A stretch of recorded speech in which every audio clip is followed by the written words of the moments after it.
মালাকুল মউত দূর থেকে দাঁড়ায় দাঁড়ায় দুনিয়ার মানুষদেরকে বলে, ইয়া আইয়ুহান নাস, মানুষ তোমরা কেন কাঁদো, তোমরা কেন কাঁদো, তোমরা কেঁদো না, তোমরা কেঁদো না।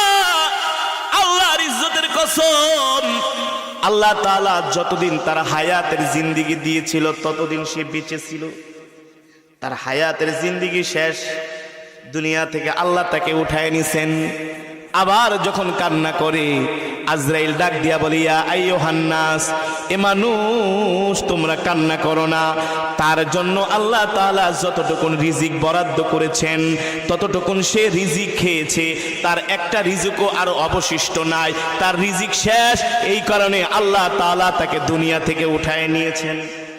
ঠিক কিনা? আবার মানুষ যখন কান্না করে, কবর ডাক দিয়া বলে, আজরাইল